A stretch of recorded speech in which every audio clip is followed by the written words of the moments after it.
Ölüm периштеси ар бир адамдын жанын Аллахтын буйругу менен алат. Ал өз каалоосу менен бирөөнүн жанын ала албайт. Жана Аллах буйруган адамдын жанын албай да кое албайт. Башка макулуктар сыяктуу эле ал дагы жараткандын буйругун аткарат.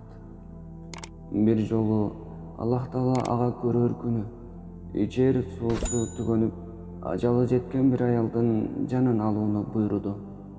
Ölüm периштеси Аллахтын буйругун аткаруу үчүн келди. Милдетин аткарууда эч тайсалдабаган ölüm периштеси аялдын жанына келгенде бир азга кайсылаңдай түштү. Ал жанын алуучу аял эч ким жок ээн талаада жалгыз жашайт экен. Анан да анын колунда эмчектеги баласы бар эле. Дененин эмчегине жармашып жопулдата соруп жаткан наристенин бир аздан кийин ээн тала эрмечөлдө жалгыз каларын ойлогон ölüm периштеси өзүн кармана албай, эгерим ырайымдуулук дегенди билбеген периштенин көзүнө жаш айланды. Анан өксүп ыйлап алды. Кантсе да Аллахтын буйругу, аны аткарбоого эч кимдин укугу жок. Ölüm периштеси аялдын жанын алды да артына кылжайбастан чыгып кетти. Ошентип арадан күндөр өттү.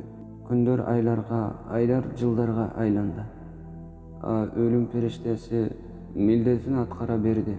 Бир күнү Аллах Таала аны бир адамдын жанын алып келүүнү жөнөттү. Периште келсе, ал адам 90-дун кырына чыгып, таякка таянып, араң басып калган Абышка экен. Абышка темир устанын жанына келип, таягынын учуна темир бекитип берүүсүн суранып жатыптыр. Уулум, темирдин бышыгынан жана катуусунан кадап бер. Болбосо 5-10 жылда эле кайра түшүп калат экен, дейт Абышка темир устага. Ölüm периштеси Абышканын жашоого ушунчалык берилип, күнү суусу бүтүп бара жатканын карабай, узун өмүрдү үмүт кылганына таңданып, жылмайып койду. Анан өзүн токтото албай күлүп жиберди. Анан Абышканын жанын алды да көтөрүлүп кетти. Аллах Таала ага: "О ölüm периштеси, бир кезде сени ыйлаткан бала эми сени күлдүрдү. Мен эч качан эч кимге адилетсиздик кылбаймын", деди. Ölüm периштеси ошондо гана бүгүн жанын алган Абышка мындан 90 жыл мурда энесинин жанын алганда ээн талаада жалгыз калган наристе экенин билди. "О Аллахым, сен кандай гана адилеттүүсүң. О Аллахым, сен кандай гана ырайымдуусуң. Сен ар бир адамдын ырыскысын берүүчүсүң. Биз кандай жашабайлы, канча жашабайлы күндөрдүн биринде ölüm периштесин бизге да жөнөтөсүң".